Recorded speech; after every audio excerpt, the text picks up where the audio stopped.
Parfait. Salut à tous. Aujourd'hui, on se retrouve pour un podcast avec Elliot, qui est entrepreneur et puis business angel. Il a l'habitude d'investir en startup. Et donc, le sujet du jour, ça va être de parler d'Elliot, de son parcours, ses réussites. Donc, au niveau des différents sujets, on va d'abord parler de l'histoire d'Elliot, notamment aussi du fait que je l'accompagne sur LinkedIn. On va parler un peu du marché de LinkedIn au niveau des startups, au niveau des business angels, comment ça se passe. Notamment aussi, on va parler de quels ont été quels ont été ses plus gros investissements, comment devenir business angel, c'est-à-dire investisseur en startup professionnel pour faire des retours sur investissement de x10, x30, x50 avec des tickets qui vont de 4, 5, 6 chiffres. Donc, on parle vraiment de très, très grosses sommes. Donc, quelles ont été les premières actions d'Elliott, comment il a atterri dans ce milieu, et puis ses derniers accomplissements durant ces 12 derniers mois, la vision de son business. Et à la fin, pour ceux qui restent exclusivement à la fin, vous aurez 3 conclusions, 3 takeaways, c'est-à-dire, on va dire des leçons, des apprentissages actionnables sur lesquels on va vous donner des astuces sur la création de contenu LinkedIn, comment lever des fonds en 2024 si aujourd'hui vous montez une startup, si vous avez un projet, peu importe, et comment passer de 100K à 1 million au niveau de votre patrimoine. Donc, on commence tout de suite. J'accueille Elliot. Comment tu vas? Ça va super, merci pour l'invitation. Nickel, écoute, c'est avec plaisir. Ça fait un petit moment qu'on parle. On a déjà collaboré ensemble, notamment sur l'une des dernières startups que tu as accompagnées. J'ai investi aussi là-dedans. Donc, c'est comme ça qu'on s'est rencontrés. J'ai regardé aussi quelques vidéos par rapport à ta chaîne YouTube et j'ai trouvé très intriguant de t'inviter. Je pense que tu as beaucoup de choses à dire. Ouais, carrément. Ça fait un moment que je suis sur YouTube, hein, ça fait depuis 2020. Auparavant, je parlais beaucoup crypto. Et puis, j'ai eu envie de sortir parce que j'ai diversifié déjà crypto pour aller sur de la startup. Et puis, je pense que ça suit naturellement mon contenu où je me dirige exclusivement maintenant sur comment investir en startup. Écoute, parfait. Est-ce que tu peux nous dire pourquoi d'ailleurs tu t'es lancé sur YouTube il y a quelques années et ensuite on passera sur ton histoire, parce que j'imagine aussi que par rapport au moment où tu t'es lancé sur YouTube et par rapport à maintenant, il y a plein de choses qui se sont passées.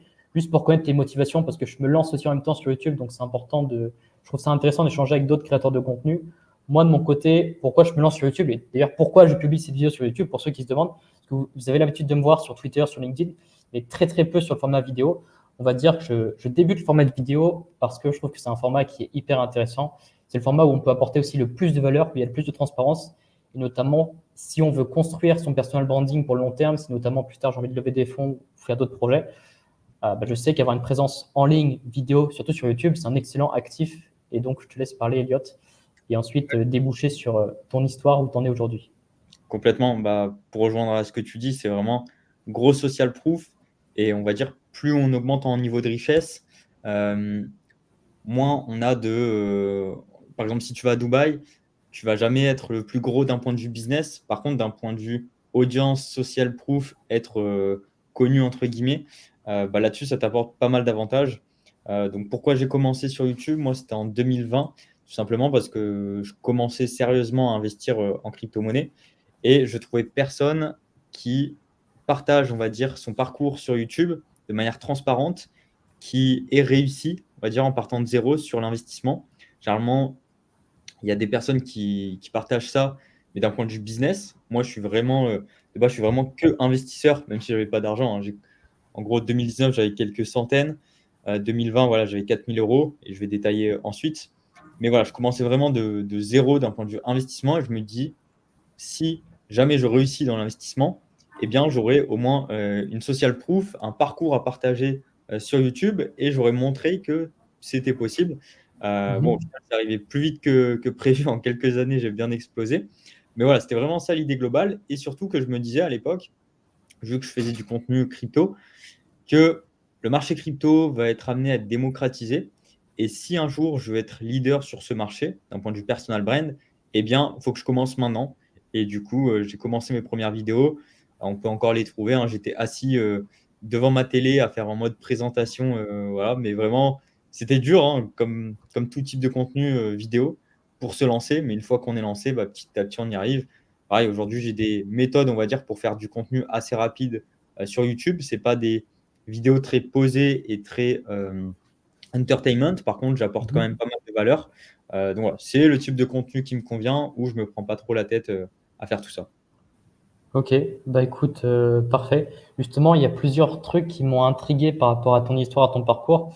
J'aimerais aussi rebondir sur, par rapport à ta situation actuelle, c'est-à-dire il y a 3 4 ans, où est-ce que tu en étais? Est-ce que tu étais en études? Est-ce que tu avais donc tu étais salarié? C'était quoi un peu ta situation professionnelle? Ouais, donc moi, si tu veux, j'ai fait 3 ans de fac de sport et ensuite j'ai enchaîné en master en école de commerce. Je suis parti à un Mhm. mois de la fin parce que je gagnais suffisamment en crypto et je voulais pas le diplôme. C'était vraiment Un l'histoire de mois dire de la fin. je veux pas le diplôme, quoi. Euh, Ok. et du coup, j'étais en alternance en école de commerce. C'est comme ça que j'ai commencé à avoir du capital à investir. Donc, ouais, je mettais 300, 400 euros par mois, sachant que j'avais quand même mon loyer, mais je cumulais un job à côté en plus de mon alternance. Et voilà, je suis rentré dans la crypto assez jeune, hein, en 2014-2015. À l'époque, j'avais pas d'argent, donc je faisais, on va dire, ce qu'on appelle des faucets, des airdrops, des choses comme ça, des interactions avec des sites pour gagner des cryptos. C'est pas du tout ça Mhm. qui m'a fait gagner des choses, hein, mais c'était juste mettre les mains dans la blockchain. Et puis, on va dire 2019, je commence à investir sérieusement avec l'argent de mon alternance. 2020, crash Covid, on va dire, j'avais toutes les cartes en main pour all-in. Donc, j'ai mis 4000 euros sur Ethereum qui était sous les 100 dollars. Et puis, Ah première année, ouais, je suis passé de 4000 à 100 000. Et deuxième année, j'ai fait 100 000 tout 1,8 million. Donc, ça, c'était mon ATH de portefeuille. Et putain. puis après, j'ai perdu aussi pas mal.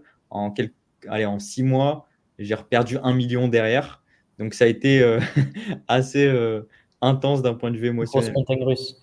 Tu avais Ouais, quel âge d'ailleurs? Donc, tu étais en alternance, tu mettais 300 euros par mois de côté, tu c'est investissais. ça. Tu es passé de 4000 euros à 100K en l'espace d'un an, et ensuite Ouais, de 100K à 1,8 million. Après, évidemment, tu as perdu parce qu'il y a une notion de risque management que j'imagine tu n'avais pas encore cette notion de savoir gérer ton risque. ouais, Euh, donc, en 2 ans, vraiment, faut réaliser les gains phénoménaux que tu as fait alors que tu es parti de 4000 euros. c'est ça. Alors bon, j'ai déjà fait plusieurs interviews et il y a souvent des haters, etc. Comment j'ai fait, etc. Et c'est pas des méthodes de miracle, hein. J'ai suivi les hypes, j'ai eu de la chance aussi. Mais ça a été surtout dû à de la finance décentralisée. J'en ai fait beaucoup. Et à des airdrops. Il y a des airdrops, je pense sur la blockchain Arbitrum, où en gros, tu avais des tokens, après ils t'en redonnaient d'autres, etc. Et je pense j'ai Hmm. pris facile 6 chiffres avec ça, tu vois. Donc, Ah mais ouais. c'était 6 chiffres en début de bull run. Donc derrière, ça a bien monté. Donc, c'est pas en trading pur, mais c'est en faisant plein d'actions dans la blockchain qui m'a permis vraiment d'exploser comme ça. Ok. D'ailleurs, s'il y en a qui débutent en crypto, qui nous écoutent, c'est vrai que les airdrops, c'est un excellent moyen d'apprendre la DeFi, d'apprendre en fait à interagir avec la blockchain via des protocoles. Donc, si évidemment vous souhaitez mettre la main dans le cambouis, comme Elliot a pu le faire, bah, je vous conseille de faire des recherches sur les airdrops parce que ça peut être un excellent moyen de débuter, sachant qu'il y a énormément de tutos, il y a beaucoup de personnes qui vous aident sur ce sujet. Donc, ça vous permettra vraiment de mettre un bon pied dedans et puis de comprendre en fait l'écosystème, comment ça fonctionne, pourquoi il y a plusieurs blockchains, lesquelles sont les plus populaires sur ce genre de choses. C'est Ok. ça. Et donc, tu as quitté ton master, tu as commencé à vivre de tes investissements, tu as réussi à sortir du bull run crypto avec aux alentours de 800 000 euros, quelque chose comme ça. Et qu'est-ce que tu en as fait Ouais, après? c'est ça. Bah, en gros, c'était du coup fin 2021 quand c'est explosé. Je suis monté à. Enfin, c'est allé Avec quel rapide, hein. âge d'ailleurs? Ça fait 1 million. Le mois d'après, je sais pas, c'était genre septembre-octobre. Mois d'après, peut-être, tu vois, 1,3 million. Et le mois d'après, 1,8 million directement, tu vois. Donc, c'est vraiment exponentiel. Donc, tu n'as même pas Ok. le temps de t'habituer à ce genre de somme. Et du coup, je me suis expatrié fin 2021 en Estonie. Donc, maintenant, ça fait 3 ans Mhm. que je suis ici. Et en m'expatriant, c'est là où j'ai découvert d'autres entrepreneurs et tout le milieu du business en ligne. Voilà, je me suis vraiment expat en investisseur et j'ai commencé à toucher un petit peu à tout le business en ligne, monétiser ma chaîne YouTube, des choses comme ça. Parce qu'auparavant, j'avais vraiment zéro. C'était je fais du contenu et je fais ma crypto dans mon coin. Ok. Ok. Beaucoup débutent comme ça, hein. Honnêtement, la crypto, c'est beaucoup de solitude avant de rencontrer toutes les personnes de l'écosystème. C'est ça. Et aujourd'hui, tous les mois, je voyage sur des événements et je commence à être pas mal connu dans le milieu. Et c'est pour ça que que je suis très impliqué dedans. Mais bon, je pense qu'on va y revenir après sur la partie plus C'est startup. ça. Et d'ailleurs, tu avais quel âge? Parce que c'est vrai qu'il y a beaucoup de personnes, je sais qu'il y en a beaucoup de jeunes qui me suivent sur les réseaux. Tu avais quel âge quand tu as commencé à faire autant d'argent? La Euh, tranche d'âge, peu importe. Du coup, quand je me suis expat 2021, j'avais 23 ans. On va dire, je suis devenu millionnaire à 23 ans avant de repasser sous le million. Ok. Euh, mais enfin, ouais, ça a explosé. Voilà, j'avais 20 ans, j'ai commencé. Euh, Même si j'étais quand même dans le milieu de la crypto à faire des faussettes, des trucs en ligne, pas trop d'utilité. J'avais 16 ans par là où j'ai découvert Bitcoin et tout l'écosystème petit à petit. Mais pareil, à l'époque, c'était très dur de s'informer, de trouver de l'information. C'était très technique. Aujourd'hui, il y a quand même beaucoup plus d'informations. Mais c'est aussi pour ça qu'il y a moins d'argent potentiel à faire que les années précédentes. Hmm. Ça fait sens. Ok, super. D'ailleurs, tu m'avais contacté aussi récemment comme quoi tu voulais te lancer sur LinkedIn. On va peut-être en faire une petite parenthèse dessus par rapport au premier post qu'on a publié sur ton compte. Donc, pour redonner le contexte, Elliot souhaitait se lancer sur LinkedIn pour promouvoir justement Angelpreneurs. On va détailler après qu'est-ce que c'est Angelpreneurs, en quoi ça consiste. Et puis moi qui crée du contenu depuis des années maintenant, j'avais aussi une agence de ghostwriting où j'accompagnais des entrepreneurs sur Twitter et sur LinkedIn. On a fait un premier post et tu as reçu en 24 heures sur un premier post 115 likes. Je trouve ça Ouais. hallucinant, honnêtement, c'est énorme. Ouais. Et en plus, enfin, mon compte LinkedIn, ça faisait un moment que je l'avais plus pour s'il y avait besoin de relations ou autre. Comme je me déplace pas mal sur des événements, généralement, on donne le LinkedIn. Et c'est vrai que j'ai jamais trop travaillé mon LinkedIn. Et comme je suis amené là, avec la dernière société, à travailler vraiment d'un point de vue Web3 global, et mon poste, c'est Chief Web3 Officer, j'ai Mhm. besoin d'un profil LinkedIn qualitatif. Plus, je m'en sers pour mon personal brand, où là, j'ai lancé la communauté Angelpreneur. Donc voilà, il fallait vraiment mettre quelque chose de qualitatif sur LinkedIn. Et le premier post, du coup, ça a bien explosé. Enfin, je ne m'attendais pas du tout à ça. Donc, beaucoup d'impressions, beaucoup de commentaires, beaucoup de messages privés derrière. Donc, beaucoup de leads récupérés. C'est ça, justement, il faut prendre conscience qu'avec LinkedIn avec une bonne méthode, un bon storytelling, un bon post, en fait, on peut avoir des leads en 24 heures. Parce que je sais qu'avec des startups, des personnes aussi qui ont envie de se lancer en tant que business angel, tu as reçu des bons commentaires là-dessus et tu as même reçu des DM comme quoi des personnes voulaient carrément des appels avec toi. Alors, Ouais, c'est ça. je trouve ça, je trouve ça un peu fou. Ok, pour revenir justement à ton métier d'investisseur en startup, comment t'en es venu à investir en startup? Quelles ont été tes erreurs au début? Quelles ont été tes premières actions? Concrètement, moi, donc voilà, j'ai fait beaucoup d'argent en crypto en 2021. Et je me suis dit, j'ai eu cette petite intelligence que voilà, j'ai passé le million. Il faudrait peut-être que je diversifie un peu. Je voulais pas forcément diversifier sur des trucs classiques. Tu voulais pas Euh, short le marché? non, non. Non. Je voulais quelque chose, on va dire, avec des gros rendements, mais aussi qui soutiennent l'économie un peu plus concret par rapport Mhm. à des marchés financiers où c'est purement spéculatif. Donc voilà, je suis tombé petit à petit dans le milieu de la startup. J'ai rejoint un premier club deal. Donc ce qu'on appelle un club deal, c'est un club où tu payes un abonnement annuel généralement et on te propose des deals startup pour investir dedans. Donc voilà, j'ai commencé là-dedans à faire mes premières startups. Euh, et au final, Alors, le bull run a continué, enfin, il s'est arrêté. J'ai continué d'investir dans ce club deal où, voilà, Mhm. dès qu'il y avait une startup présentée, je mettais un ticket, 5, 10 000 euros. Et le but, c'était que je fais ça pendant une durée indéterminée. Sauf que le bull run a continué. Enfin, le bear market est arrivé, pardon. Et j'avais plus assez d'argent pour investir, concrètement. J'ai trop Ok. perdu en crypto, donc je ne pouvais plus suivre. Et première douche froide où je me suis dit, OK, un club deal, c'est cool, mais au final, je suis exactement la stratégie qu'a ce leader de club deal, qui n'est pas du tout adapté à mon profil d'investisseur parce que j'ai zéro revenu mensuel, j'ai pas de salaire ni rien, j'ai juste un patrimoine. Mhm. Première douche froide en mode, ah merde, j'ai payé quand même un abonnement annuel, j'ai pu investir sur une dizaine de startups sur 6 mois. Maintenant, j'ai plus d'argent, je peux plus rien faire. Mon abonnement, je l'ai payé un peu pour rien. Et du coup, voilà, je peux rien faire, je dois attendre. Donc, ça m'a un peu dégoûté au début. Et j'ai laissé peut-être, je sais pas, 6 mois, 8 mois par là. le temps que le marché crypto fasse quelque chose, où je regagne un petit peu d'argent, puisque j'avais vraiment beaucoup perdu. Et puis, au fur et à mesure du temps, j'y suis revenu. Et j'y suis revenu sérieusement. Alors, je crois que c'était fin 2022 par là. Où en gros, il y a un ami d'enfance qui avait déjà monté une startup. Bon, là, du coup, je donne des petits tips entre guillemets sur les sélections startup, etc. Il avait déjà monté une startup. On lui avait proposé un rachat à plusieurs millions. Il avait refusé. Ok. C'était en 6 mois. Et en plus de ça, je crois qu'il avait 18-19 ans. Du coup, il s'est dit, bah, si on me propose tant, autant que je la garde. Et au final, un an après, il a revendu pour des cacahuètes parce que celui qui voulait le racheter l'avait copié et il s'était fait niquer comme ça. Donc, première expérience négative, mais c'est une leçon et c'est pour ça que ça m'intéressait. Du coup, il a lancé sa seconde startup où d'abord j'étais client. Ensuite, on continue à être en contact. Je savais qu'il avait différents business et qu'il est très bon dans tout ce qui est marketing, etc. Et du coup, au final, j'ai appris qu'il voulait lever des fonds et qu'il allait passer à l'émission qui va être mon associé sur M6.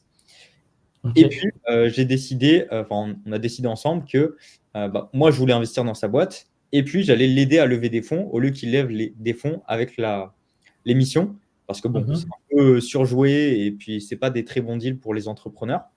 Donc Mhm. voilà, j'avais beaucoup d'informations d'insider qui m'ont permis de mettre un très gros ticket. Donc c'est mon premier ticket à 6 chiffres que j'ai mis sur une startup parce que j'avais énormément de green flag pour y aller.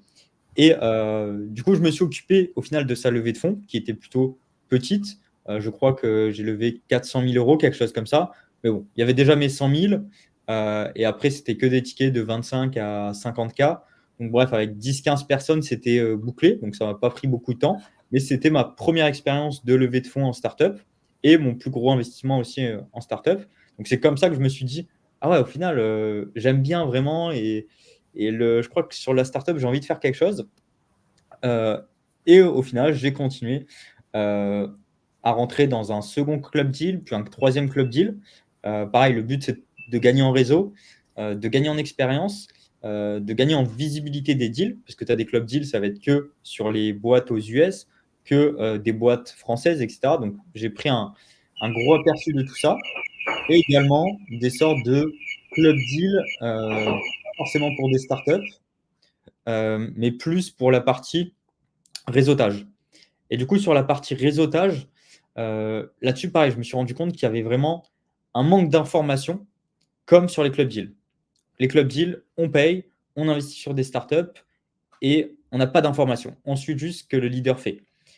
Et au fur et à mesure, je me suis dit, putain, c'est dommage qu'il y ait personne qui parle d'investir en startup avec des stratégies différentes, parce qu'il y a plein de stratégies. C'est comme en crypto-monnaie, si on fait du stacking, de l'airdrop, du minage, ou comme en immobilier, il y a de l'achat-revente, il y a du locatif. Enfin bref, il y a plein de stratégies différentes pour investir en startup. Et je me suis du coup positionné petit à petit. Là, ça fait à peu près 6 mois, un an que je fais du contenu sur l'investissement en startup pour justement faire ce pont entre tu le club deal, tu veux investir dans des startups, ok, mais tu comprends rien et il y a un gap entre les deux. Donc, je me suis positionné au milieu pour faire du contenu sur l'investissement en startup, les différentes stratégies qui existent, les différentes méthodes. Donc, voilà un petit peu comment je suis arrivé de la crypto-monnaie à investir en startup. Ça me dégoûte parce qu'il n'y a pas de formation, personne n'accompagne, etc. À ma première levée de fonds, puis je me relance à fond dans la startup. Je suis full-time investisseur dans l'écosystème et puis je fais du contenu autour de l'éducation sur l'investissement en startup. C'est cool, parce que franchement, sur la niche des startups en France, il y a personne, quoi. J'ai l'impression que le marché est vierge et qu'il y a Mm. un vrai positionnement à prendre, surtout avec un fort personal branding, et c'est là-dessus où j'ai envie de t'amener par rapport à tes réseaux sociaux. Et ce qui est assez marrant, quand tu dis que oui, tu as réussi à lever 400 000 euros, on pourrait croire que c'est facile, que juste, bah ouais, il faut 10 personnes avec des tickets de 25 à 50K. Lever des fonds, c'est facile, mais après, c'est sûr que quand tu as les bonnes compétences, tu as un bon réseau, ouais, c'est toujours pareil, hein. N'importe quel process, n'importe ce que tu vends comme service, avec une bonne méthode, ça va toujours assez vite. C'est ça. Ça, ouais. Et puis, par rapport, tu peux nous dire combien d'investissements startup tu as réalisé au total Et est-ce que tu es rentable dessus? Est-ce que tu as fait des, je sais pas, des gros gains? Est-ce que tu as fait des très très grosses pertes? Est-ce que tu as déjà exit ou au contraire, vu que c'est trop récent, tu n'as pas encore fait d'exit? Alors, généralement, une durée d'exit, on estime entre 5 à 7 ans. Donc, moi, j'ai Ok. commencé en du coup 2021, donc ça fait 3 ans à peu près, mes premiers investissements startup.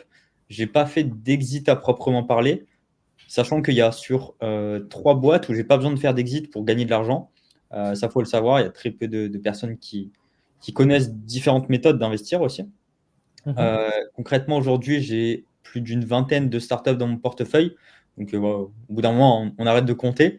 Là, j'ai fait un investissement hier soir. En plus, j'ai loupé le Ok. round. J'ai envoyé un message au CEO. J'ai fait: ah merde, j'ai pas vu passer le mail. Est-ce que je peux encore rentrer? Donc, oui. Donc, j'ai fait un investissement 5 400 $, donc 5 000 euros. Voilà, j'ai encore des startups où je mets des petits tickets entre 5 et 10 000. Et j'ai 3 grosses boîtes où là, j'ai mis plus de 6 chiffres. Mais voilà, en tout, ça me fait une vingtaine de startups dans mon portefeuille, Mhm. dont 3 euh, où, ouais, globalement, à la fin de l'année, là, je commence à. Donc, quand je dis fin de l'année, c'est Q4 et clôture de l'année, où je commence à récupérer de l'argent, puisqu'il y en a une, c'est des obligations. Obligations avec remboursement du capital plus bénéfice de la société. Une autre, c'est je touche un pourcentage sur le chiffre d'affaires de manière trimestrielle. Et une autre, du coup, c'est des dividendes classiques. Donc voilà, fin d'année, là, je commence à toucher mes premiers revenus, on va dire, startup. Donc, je pourrais faire un retour d'expérience si je suis devenu rentier en startup ou pas. Ok, donc pour l'instant, ce qui est assez marrant, parce que moi, c'est un domaine où je débute complètement, quoi. J'ai réalisé mon premier investissement startup il y a 2, 3 mois, grâce à l'une de tes levées de fonds. On va y revenir tout à l'heure. C'est comme ça qu'on s'est rencontrés. D'ailleurs, restez jusqu'à la fin, parce qu'on va vous donner 3 takeaways, notamment si vous avez un patrimoine de 100K ou moins, on va vous apprendre à dépasser le million. En tout cas, vous donner quelques astuces sur les bonnes choses à faire. C'est ça, les bonnes choses à faire. Ok. Qu'est-ce que je disais? Je sais plus ce que je disais. Euh, Ton premier Oui, investissement startup. pour l'investissement. Ce qui est assez hallucinant, c'est qu'il y a plusieurs méthodes de rémunération. En fait, on pourrait croire que quand on investit en startup, en fin de compte, tu dois attendre que l'entrepreneur vende sa société à des fonds institutionnels, à des banques, enfin peu importe, ou se fasse racheter par un concurrent pour pouvoir faire un exit. Mais tu as dit justement que tu pouvais générer des dividendes avec des startups, mais aussi prendre une part du capital. C'est ça. Donc ça, c'est ce qu'on appelle des. Alors, en US, enfin en anglais, c'est différent. Mais en gros, en français, ça s'appelle des quotes-parts, des Mhm. redevances, des royalties aussi, on peut appeler ça comme ça. Ou en gros, c'est un autre moyen de financement qui permet d'acheter un pourcentage de chiffre d'affaires. Donc la société va dire, voilà, je vends par exemple 100 quotes-parts, et ces 100 quotes-parts représentent, on va faire simple, 50% de mon chiffre d'affaires. Donc en gros, Ok. une quote-part égale 0,5% du chiffre d'affaires. Donc, si j'achète une cote-part, peu importe le prix, 1000 ou 10 000 euros, je vais gagner 0,5% du chiffre d'affaires de la société. Et ça, voilà, c'est des contrats, des négociations, etc. Il y en a une où là-dessus, je suis payé trimestriellement. Et du coup, pour donner un ordre d'idée, pareil, des cotes-parts, ça se revalorise. Donc, ce n'est pas de l'equity, mais ça se revalorise en fonction d'un ROI que tu as. Et par exemple, là, en termes de revalorisation, euh, je crois que sur les derniers mois, c'est passé, alors pour mon capital, une valo de 180 000 à 220 000, quelque chose comme ça. Donc en gros, plus 40 000 euros en valorisation de ces codes-parts qui vont commencer à me verser, on va dire, la part du pourcentage de la boîte Q4 2024 là.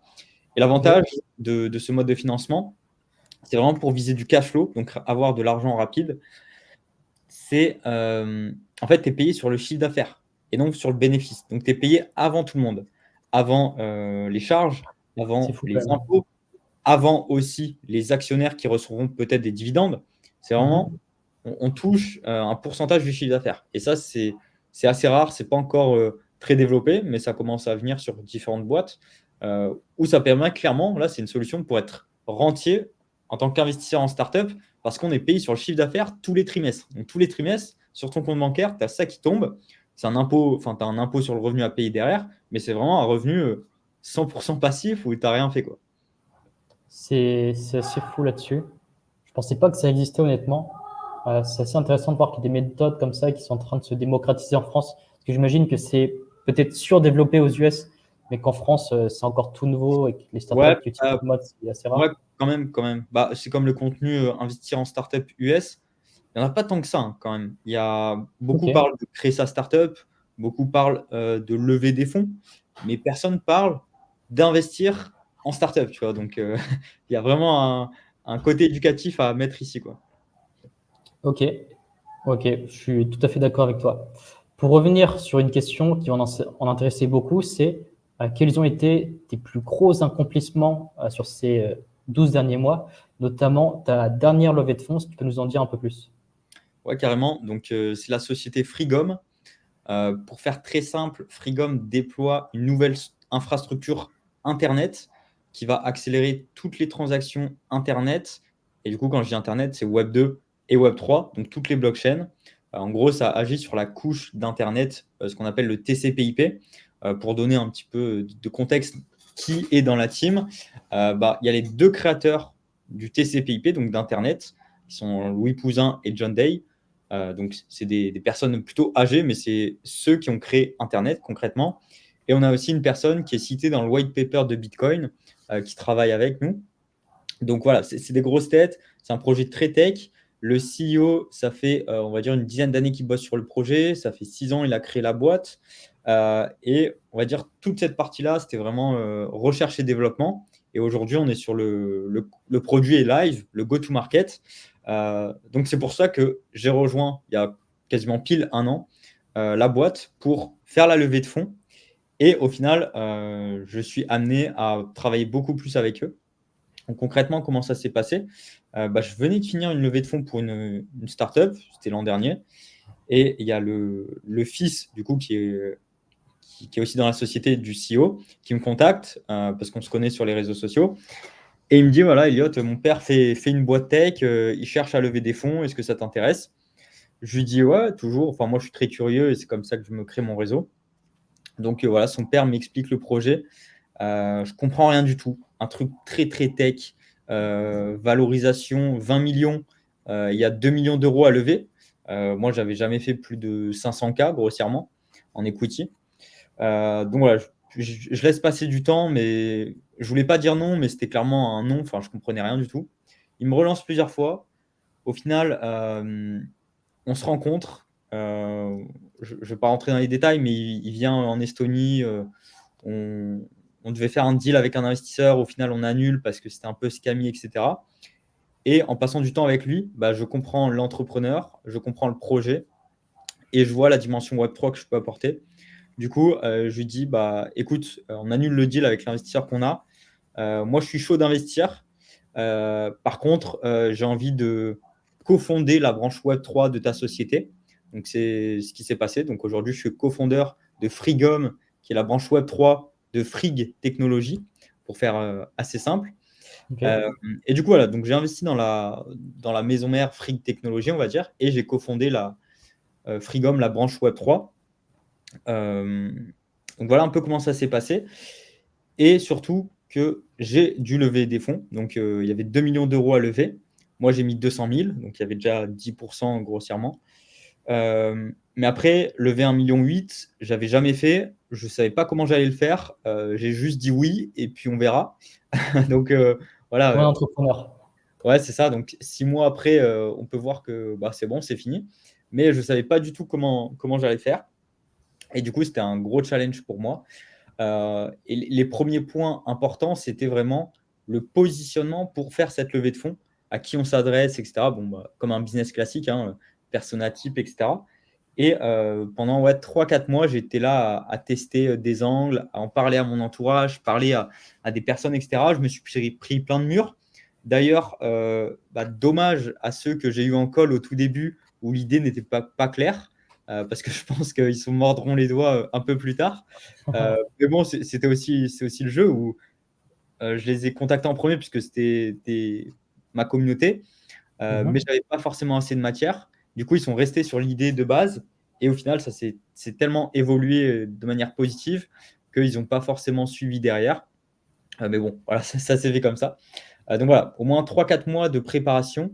Et puis ensuite, ouais, 3 4 mois temps plein pour clôturer cette levée de fonds. Donc 2 millions d'euros, 150 investisseurs particuliers, ticket moyen 30 000. Le plus gros ticket, je crois, c'est 270 000 euros. Waouh. Hum, et puis voilà, donc c'était très dur, très intense. J'avais jamais fait ça, mais voilà, j'ai pris mes mains et j'ai fait en sorte de réussir, quoi. Bah, franchement, félicitations, parce que je pense que peu de personnes en France sont capables de faire ce que tu as fait. Quand je vois les projets qui me contactent, les projets Web3 qui me contactent lorsqu'ils veulent faire appel à mon agence, il y a vraiment un énorme besoin de levée de fonds. Il y a beaucoup d'entrepreneurs aujourd'hui qui ont des idées ambitieuses, des visions, qui veulent changer des industries et qui, en fin de compte, manquent de fonds pour accomplir leur vision. Donc, il y a un énorme marché à prendre là-dessus. Et Et là-dessus, notamment, il y a deux grosses difficultés. Première, c'est que bon, la boîte n'est pas en France. Et du coup, les boîtes françaises, les startups françaises peuvent bénéficier de BPI, de levée de fonds avec des prêts bancaires, etc. Donc en gros, tu peux lever 500 000 avec des investisseurs et 500 000 le reste à du prêt gratuit quasiment. Et autre point, on ne voulait pas de VC, donc pas de venture capital, pas de fonds d'investissement, qui eux peuvent mettre des 500K, 1 million. Mais on va dire pour garder je sais pas comment on dit, mais garder la gouvernance et ne pas avoir de pression d'un mec qui veut tout faire juste pour son bien à lui. Enfin, on ouais, n'a pas voulu ça. Donc voilà, la difficulté, c'était pas de BPI ou je ne sais quoi et pas de gros fonds d'investissement. ok, super intéressant. Donc, que des particuliers. C'est ça. Ok. Notamment, pour rebondir là-dessus, il y a un truc qui m'intriguait, c'est tu as passé 4 mois à vraiment définir la proposition de valeur de l'entreprise. Et c'est pour ça que ça a parlé à très peu de personnes au début. Je voudrais apporter de la valeur sur ce point parce qu'aujourd'hui, il y a beaucoup de projets qui me contactent. Et je sais que bah, quand je signe des clients pour du marketing Web3 ou quoi que ce soit, surtout des projets qui ont de la tech, où leur produit n'est pas forcément simple à comprendre pour le commun des mortels, il faut faire, je vous le dis, si vous avez une startup et que vous êtes en train de bâtir un projet, faites un travail sur votre proposition de valeur. C'est extrêmement important. Et si aujourd'hui vous voulez du reach sur les réseaux sociaux, si vous voulez de la conversion sur du marketing d'influence, si vous souhaitez générer du volume sur votre crypto, il faut faire un travail de proposition de valeur. Il faut que ce soit le plus simple à comprendre pour la personne moyen, parce que tout le monde n'est pas dans la tech, tout le monde n'est pas un développeur. Et quand votre proposition de valeur est clarifiée, bah, tout d'un coup, ça devient beaucoup plus facile. Et c'est d'ailleurs un service que je propose à mes clients au tout début, parce que c'est extrêmement important de retravailler la proposition de valeur. Sinon, le marketing que j'apporte sur la table bah, n'a pas de valeur. Donc, c'est pour ça que c'est obligatoire de mon côté de retravailler la proposition de valeur de mes clients. Donc, c'est une très bonne chose que tu as fait. Est-ce que tu as des mots à ajouter là-dessus? Parce que c'est vrai qu'après, tu as clôturé la levée de fonds en 2 mois. C'est quand même très rapide. Ouais, bah, j'ai pas grand-chose à ajouter parce que j'ai pas d'expérience et c'est plus toi l'expert dedans. Moi, j'ai vraiment fait en mode, je sais pas ce qu'il faut faire, je fais des appels, je me prends des murs, les gens ils me disent plein de questions. Je pense que j'ai dû faire 400 calls par là, et ma plus grosse semaine, j'ai fait 80 heures de call où c'est moi qui parlais pour expliquer le Ok. projet. J'avais jamais fait ça et du coup, c'était en mode, moi j'aime bien apprendre en testant, tu vois. Donc, Ouais, à j'avais test. aucun process et pareil, tu vois, définir la proposition de valeur et tout, aucune idée. Enfin, j'ai même le terme proposition de valeur, tu vois, moi, ça me passe au-dessus, tu vois. Donc, j'ai vraiment testé sur le terrain. Mais du coup, si je m'étais formé, je pense que j'aurais pu aller un peu plus rapidement. Mais en tout cas, ouais, enfin, j'ai défini ma proposition de valeur en prenant plein de murs et en faisant énormément de calls avec les personnes. Mais honnêtement, c'est la bonne méthode. Ça prend du temps, mais après, tu arrives forcément à un débouché. Quand tu t'entraînes à pitcher, pitcher, pitcher, tu t'améliores au fur et à mesure. C'est Et ça. après, tu réussis à faire quelque chose d'assez grandiose. Ok, ça c'est plutôt cool. Notamment, tu avais parlé aussi au tout début de l'interview de Angelpreneurs, si je le dis correctement. Est-ce que tu peux nous en dire un peu plus sur Angelpreneurs? Quelle est ta vision à ce niveau? Quelle est ton ambition avec ce business? En quoi ça consiste?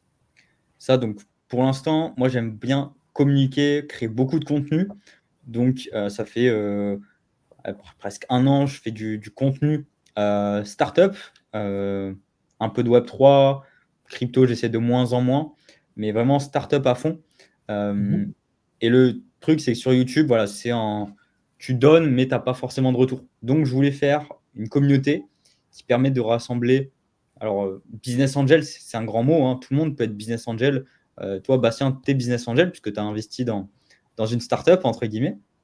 On peut Mais dire tout ça. le monde peut l'être, hein. C'est pas un mot de Satan ou je ne sais quoi. Généralement, on l'utilise plus quand on est investisseur et on apporte quelque chose en plus, de la valeur. Toi, par exemple, pour la société, tu apportes aussi de la valeur. Donc, clairement, tu es business angel. Mais le but, c'était de regrouper voilà, toutes ces personnes qui ont des compétences différentes, peu importe, même si vous êtes salarié ou vous êtes entrepreneur, vous avez déjà fait 7 chiffres, tout le monde a une expérience à apporter.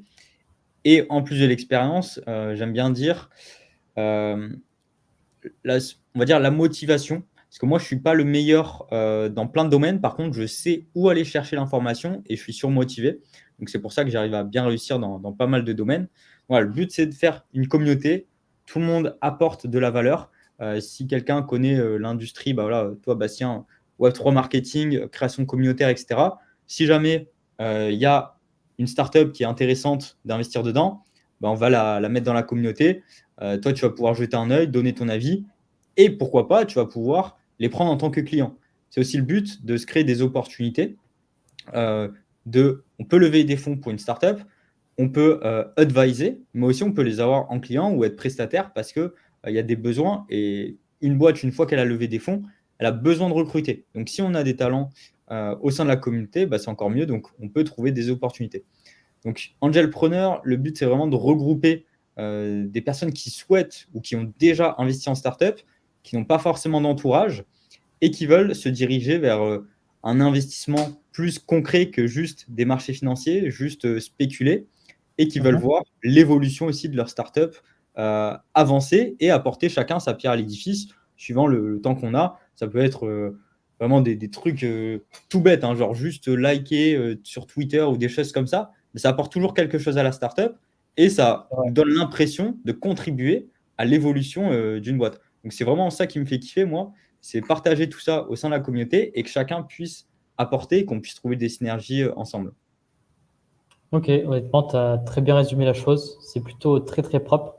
Et je tiens à dire que je suis dans la communauté Angelpreneurs. C'est un school qui est complètement gratuit.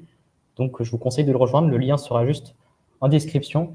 Est-ce que tu peux nous dire aussi par rapport à la personne type qui est apte à rejoindre Angelpreneurs, est-ce qu'ils font un gros patrimoine pour rejoindre cette communauté? Est-ce qu'il faut des compétences déjà en startup ou est-ce qu'un pur débutant qui s'intéresse de près ou de loin serait capable de rejoindre Angelpreneur si tu l'accueillerais? Alors déjà, en termes de patrimoine, on va dire, c'est vrai que c'est pas réservé à tout le monde. C'est pas avec des tickets de 100 euros qu'on va avancer. Généralement, l'investissement en startup, alors pour donner des extrêmes et des idées, investir en direct dans une startup, suivant la valorisation, c'est entre 25 000 et 50 000 euros. Justement, je suis là aussi pour ça. Sur la dernière startup, donc Freegom, j'ai créé des véhicules d'investissement qui permettent de regrouper des plus petits investisseurs pour investir. Donc là-dessus, ça dépend les opportunités, mais on peut descendre le ticket moyen à 5 000 euros. Pareil, on ne va pas dire que investir en startup, c'est accessible dès 5 000 euros, parce qu'il faut quand même avoir une récurrence sur l'investissement et il ne faut pas en faire qu'une seule en 10 ans. Sauf si, d'ailleurs, je crois que j'ai fait une vidéo dessus qui va sortir, si vraiment il y a l'opportunité du siècle, comme j'en ai eu deux, et d'ailleurs, ça s'est très bien profilé pour l'instant, on parlera chiffres après. Mais oui, potentiellement, ça peut être intéressant de mettre un seul gros ticket et basta. Mais généralement, quand on commence à être business angel, on a envie de continuer et du coup, on enchaîne les startups. Voilà, généralement, il faut au moins avoir 10-20 000 euros à déployer sur un an, 2 ans par là, sur l'investissement startup. On parle souvent de période de déploiement et de période, je ne sais pas comment on dit en français, mais où on récupère son argent, comme c'est des Mhm. délais d'investissement en equity en tout cas, même s'il y a d'autres méthodes, où voilà, on investit et après au bout de 5-7 ans, on commence à avoir des exits et du coup on récupère du capital. Donc voilà, il y a des périodes où on va déployer de son capital et d'autres où on va le récupérer. Donc ça reste accessible, on va dire, à ceux qui ont une épargne de côté, qui ne savent pas quoi en faire en banque, qui n'ont pas envie de spéculer sur les marchés financiers, qui veulent investir dans quelque chose de plus éthique, avec une visibilité sur l'évolution, et où on peut aussi apporter nos compétences pour contribuer auprès d'entrepreneurs à créer quelque chose de gros dans des industries qui nous plaisent. Ensuite, que ça soit salarié ou entrepreneur, peu importe, en fait, c'est plus d'un point de vue capital et vision. Je sais qu'il y a pas mal de salariés qui, justement, ont quasi que de la startup en investissement parce qu'ils ont cette sécurité avec leur salaire. Par contre, ils ne sont pas épanouis. Et l'épanouissement vient via la startup où là, on contribue sur un projet. Et moi, il y a, par exemple, la première boîte où j'ai levé des fonds, j'ai 5% de la boîte. Et 5%, c'est quand même pas mal. Donc, quand je vois des chiffres où voilà, je sais qu'il fait des 1000, 2000, 3000 euros par jour, entre guillemets, je me dis, ah, ça fait combien 5% de ça, tu vois? Donc, c'est un peu comme ça ma vision. Et du coup, ça permet de se dire, OK, mon argent travaille de manière intelligente, passive, j'y fais rien, mais ça contribue vraiment à quelque chose parce qu'il y a des clients, les clients sont satisfaits, etc. Et ça permet de suivre tout ça. Donc, salarié pour le parti épanouissement et entrepreneur, généralement, c'est plus pour la partie, et ça, je sais qu'il y a beaucoup d'entrepreneurs qui ont du mal à ne pas réinvestir sur eux-mêmes, parce que les entrepreneurs ont beaucoup d'ego, et ils se disent, OK, j'investis tout le temps sur mon business, je mets 1 euro, j'en ressors 2, etc. Ça marche 6 mois, mais après, la hype est passée, ça ne marche plus, il faut se réinventer. Et pendant cette période où on se réinvente, eh bien, généralement, on perd un peu d'argent quand même. Donc, le fait de diversifier et miser sur un autre entrepreneur qui potentiellement est beaucoup plus chaud que nous, ça peut être smart. Et ça permet potentiellement aux entrepreneurs qui visent plutôt du cash flow, donc voilà, des business d'agence, des business de coach, des prestations YouTube ou je ne sais quoi. On fait du cash flow et on peut le réinvestir dans un business plutôt à cash out, où là, on va vraiment pouvoir faire des gros multiples, parce que je doute que si vous réinvestissez 1000 euros dans votre boîte, vous allez en ressortir 500 000. Généralement, c'est un peu rare. Par contre, en startup, c'est des chiffres qui sont clairement possibles. Tout à fait. C'est hyper intéressant. Surtout, j'aimerais revenir sur le point que, en fin de compte, investir en startup, c'est quand même très accessible. Moi, le terme business angel, je l'ai réellement découvert, je l'avais entendu il y a quelques années, mais pour moi, c'était un jeu de multimillionnaire. Tu apprends à Oui. investir en startup seulement quand tu as fait 5-10 millions, que tu as beaucoup d'argent. Et je ne pensais pas qu'avec des tickets de 5, 10, même avec un patrimoine, on va dire une poche d'investissement entre 20 et 30 K, bah oui, en fait, tu peux devenir business angel. Et je pense même pour un patrimoine personnel, c'est un excellent accélérateur, pardon. Moi, j'ai commencé donc à 21 ans cette année, il y a quelques mois. Et je sais qu'il y a beaucoup d'entrepreneurs aujourd'hui qui travaillent sur des business en ligne, qui ont des agences, qui font de l'e-commerce. Mais aujourd'hui, vous avez des compétences en marketing. Il faut savoir que ces compétences, bah, forcément, vous avez un business, donc c'est des compétences qui ont de la valeur, qui fonctionnent. Si demain, en fait, vous changez juste votre niveau d'échelle, au lieu de faire une boutique e-commerce où vous gagnez, je sais pas, 30K par mois, bah, mettez vos compétences au profit d'une startup qui va être valorisée à plusieurs millions. Et d'un coup, au lieu de gagner peut-être 100K, 300K dans l'année, vous allez gagner plusieurs millions parce que vous allez mettre votre compétence au-dessus et juste vous changez d'échelle. Vous arrêtez de jouer dans la cour des petits, vous montez dans la cour des grands. Donc, moi, c'est un peu comme ça que je vois le game des startups. C'est pour ça que ça m'a autant pris au trip quand j'ai vu l'opportunité et j'ai envie d'aller dans cette voie, d'accélérer dans cette direction. Notamment, c'est vrai que investir en startup, comme tu l'as dit, il y a des clients derrière. En fait, c'est vraiment une méthode d'investissement qui crée de la valeur. Ça crée de l'économie, ça contribue à l'innovation. Donc, je trouve ça excellent. C'est éthique. Et puis, c'est pas comme des meme-coins, c'est pas du scam ou quoi que ce soit. Donc, il y a une énorme plus-value là-dessus. Après, ouais, et autre point, puisque ça, c'est énormément de questions, l'idée que 9 startups sur 10 échouent, je pense que ce genre de stats, c'est vrai, mais pas pour moi. Pourquoi? Pas pour toi. Parce qu'en fait, déjà, je sursélectionne les startups.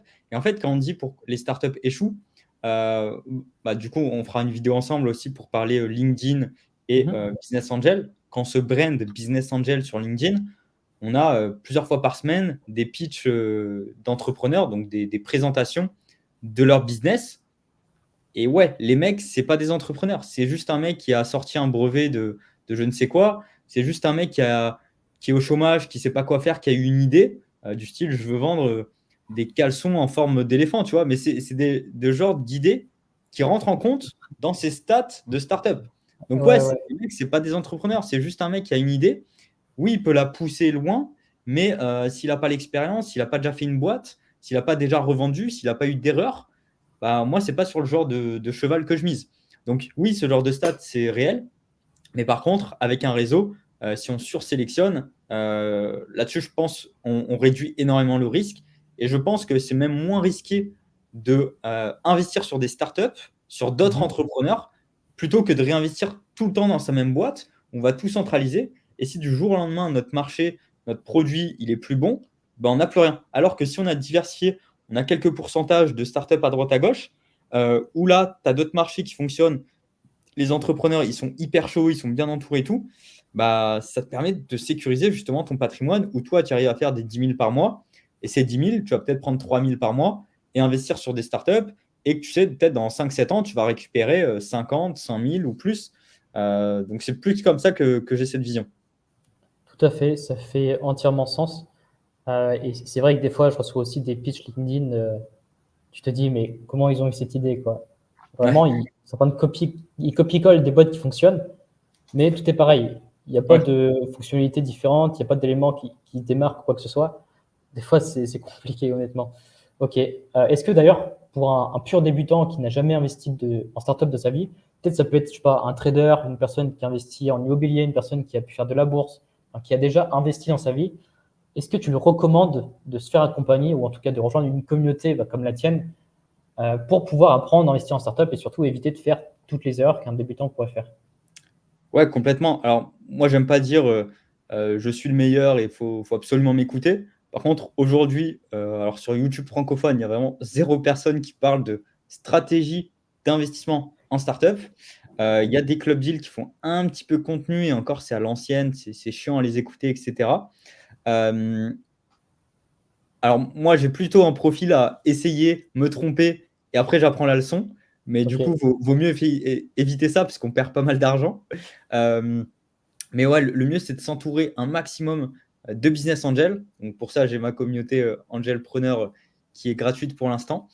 Euh, et c'est d'avoir des visions de différents investisseurs, comment ils voient leur investissement, comment ils vivent au jour le jour. Tu vois. Ça, c'était des thématiques très intéressantes où j'ai un patrimoine, mais j'ai pas de salaire, comment je vis, tu vois, genre comment je me paye, etc. Bah, c'est la Mhm. même dimension où tu es investisseur. Quelles sont tes méthodes pour rencontrer des entrepreneurs, etc. Donc le but, c'est de s'entourer un maximum, prendre de l'information de tout le monde et puis évoluer ensemble pour que chacun puisse choisir ses propres stratégies d'investissement. Alors bien sûr, des fois, il y a des opportunités où n'importe quel type de profil d'investisseur, on ne peut pas se dire non. Il y a des opportunités, on ne peut vraiment pas dire non. Par contre, sur voilà, les stratégies, combien j'alloue, est-ce que je déploie sur un an, est-ce que je déploie sur 3 ans mon patrimoine, est-ce que je vais avoir des rentrées d'argent dans 5 ans, donc je sais que je vais déployer plus rapidement. Donc, Mhm. ces stratégies-là, il faut absolument s'entourer et discuter avec un maximum de monde. Donc, je vous invite à rejoindre les Angelpreneurs. Je vous invite à le rejoindre aussi. Ok, justement, pour terminer ce podcast, j'aimerais balancer 3 takeaways. Notamment, je vais faire le premier et je laisserai Elliot faire les 2 derniers. Donc, pour que tu commences à réfléchir, c'est comment lever des fonds en 2024. Si tu as des astuces, il faut que ça soit juste quelques mots, un élément actionnable. Donc, ça peut être des actions ou des recommandations. Et puis, le deuxième, c'est comment passer de 100K à 1 million. Donc, vraiment, patrimoine personnel, investissement tout confondu. Est-ce que les startups peuvent être un excellent moyen pour être millionnaire? Ce genre de choses. Donc, pour commencer, le premier takeaway, c'est de la création de contenu LinkedIn. Vu que c'est là où j'ai une expertise, il faut savoir qu'il y en a beaucoup qui disent que c'est long, c'est difficile et donc qui ne se lancent pas. Moi, ce que je vous conseille, si aujourd'hui vous souhaitez développer un personal branding ou quoi que ce soit, ce qui peut d'ailleurs apporter énormément de valeur, il faut savoir si aujourd'hui vous êtes en train de développer une startup, avoir un personal branding sur LinkedIn, vous avez des talents, vous avez une personne qui peut vous lever des fonds, vous avez sûrement des gros investisseurs qui ont beaucoup de capital à louer à votre croissance directement dans vos abonnés. Parce que oui, si vous créez du contenu qualitatif, vous allez avoir des abonnés qualitatifs. Donc, il faut en avoir conscience. Et puis, notamment, avec les bonnes méthodes, ça peut aller très vite et puis vous pouvez avoir des clients en moins de 24 heures. Donc, c'est vraiment ce que je voulais partager sur LinkedIn. Donc, pour Elliot, comment lever des fonds en 2024-2025? Est-ce que c'est impossible au vu de la conjoncture économique ou est-ce que tu as des recommandations? Alors, sur 2024-2025, si on part vraiment, voilà, on a une idée, faut suivre vraiment les mouvements de capitaux. Donc, aujourd'hui, les mouvements de capitaux, ils se dirigent principalement en Web3, en crypto-monnaie. Donc, il faut prendre, on va dire, les normes de ces levées de fonds. Les normes de levée de fonds sur les boîtes Web3, c'est de l'equity, du token. Il y a d'autres moyens de lever des fonds, mais voilà, faut se focus là où il y a l'argent, là où les investisseurs ont envie d'aller. Donc, faire des deals equity plus token, généralement, c'est le bon plan. Et pour lever des fonds sur ce genre de méthode de levée de fonds, il faut s'entourer tout simplement, ce qui se fait de plus en plus, donc des business angels qui sont impliqués en Web3. Généralement, il y en a, c'est assez compliqué à trouver. Par contre, ce qu'on appelle les KOL, donc les Key Opinion Leaders, donc les influenceurs, on va dire, attention à prendre, on va dire, des influenceurs, pas juste qui font la promotion de shitcoin ou des trucs comme ça. Enfin bref, Bastien en connaît bien. Mais prendre des influenceurs qui résonnent avec votre projet et qui puissent apporter aussi une plus-value au projet.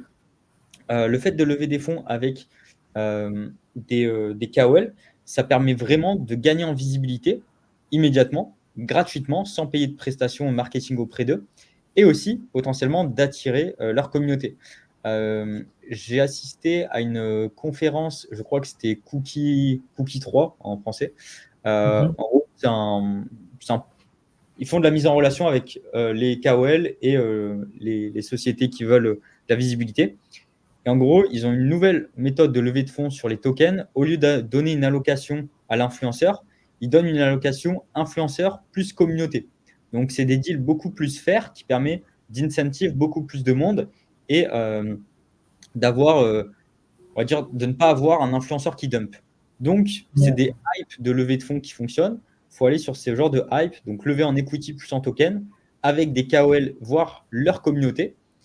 Si c'est du token, généralement, c'est assez facile. Et puis, aller jouer sur des narratifs qui fonctionnent. Ça ne sert à rien de vouloir, si je parle Web3, de faire une levée de fonds sur un projet de NFT, par exemple. Lever des fonds en NFT en 2024, bon courage. c'est pas. Donc, voilà, suivre les hypes de marché et suivre aussi les méthodes de levée de fonds qui fonctionnent en ce moment. Excellent conseil. Franchement, je ne vais pas compléter plus, surtout sur les influenceurs. J'en parle très souvent des influenceurs dans ma création de contenu, notamment quand je fais des campagnes de marketing d'influence. La première chose à faire, c'est complètement, comme ce que tu as dit, c'est réunir des influenceurs qui résonnent avec votre vision et avec vos valeurs. Donc, si vous avez un projet tech, évitez les projets Memecoin, les influenceurs Memecoin. C'est tout à fait cohérent. OK. Et donc, le dernier takeaway, ce serait en quelques mots, je dirais 1-2 minutes, comment passer de 100K à 1 million sur son patrimoine personnel? Alors, généralement, quand on fait 100K, soit on a eu un petit héritage, soit salarié, on a fait 1 ou 2 opérations, peut-être immobilier, achat-revente, soit voilà, on a réussi à mettre de l'épargne si on est entrepreneur physique peut-être, ou soit on a un business en ligne. Et si c'est un business en ligne, généralement, on a quand même des revenus assez récurrents. Donc, avec ce niveau de patrimoine, je dirais qu'on arrive à peut-être générer 10K par mois. Et dites-vous toujours que ce cash flow, c'est 10K par mois. Il faut faire en sorte que vous arrivez à vivre avec, plus investir dans d'autres choses. Et du coup, voir ces 100K comme, OK, ces 100K aujourd'hui, ils ne travaillent pas. Je n'ai pas forcément envie de les exposer sur les marchés financiers parce que c'est très, très stressant.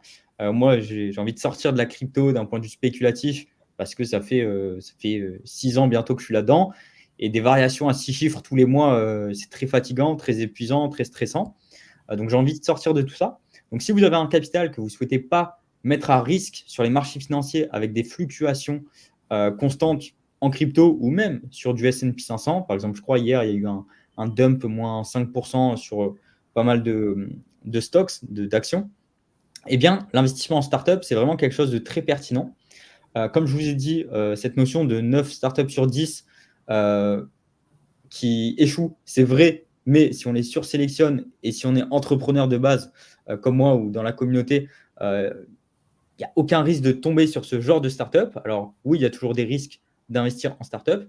D'ailleurs, j'ai fait une vidéo sur comment choisir une bonne startup. Et globalement, il faut acheter des startups qui ont des actifs à l'intérieur. Quand je dis actifs, ça va être une usine, de l'immobilier. Ça, généralement, c'est des actifs quand c'est des boîtes plus avancées.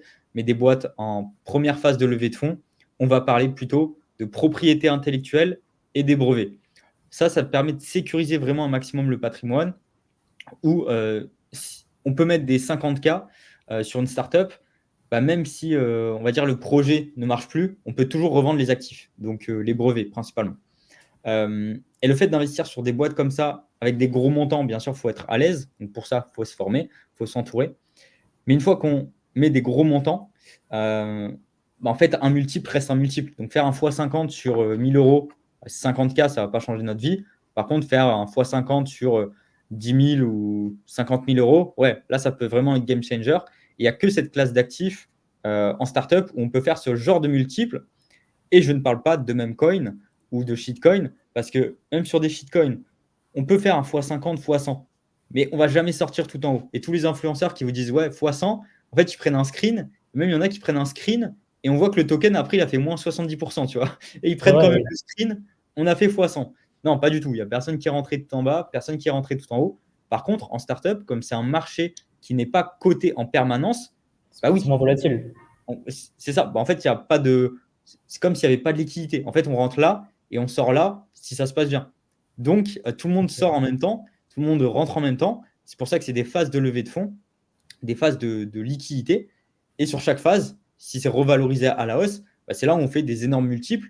Et ces énormes multiples, je rappelle, c'est si on fait x100, c'est vraiment x100. C'est pas le token a fait x100, il a fait moins 70, j'ai pas réussi à sortir, et puis je sors ici, quoi. Donc, il y a moins ce stress, et c'est la seule classe d'actifs qui permet de faire vraiment des énormes multiples. Et même sans parler d'énormes multiples, ouais, on peut passer de 6 chiffres à 7 chiffres sans trop de difficulté. Moi, à mon niveau, c'est plutôt comment je passe de 7 chiffres à 8 chiffres. Bah, c'est avec la startup en mettant juste quelques pourcentages de mon patrimoine sur des sociétés avec des gros multiples. C'est ça. Encore une fois, il y a une notion de money management pour ne pas all-in dans une startup, même si on est confiant, parce que ça peut toujours tourner mal. Ça peut toujours tourner mal. Ok. Bah écoute, merci beaucoup pour ce podcast, Elliot.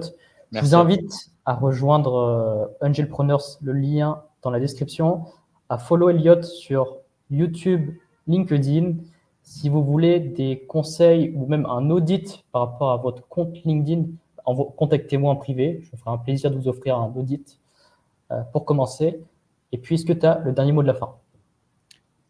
Investissez en startup. Merci à tous. Merci.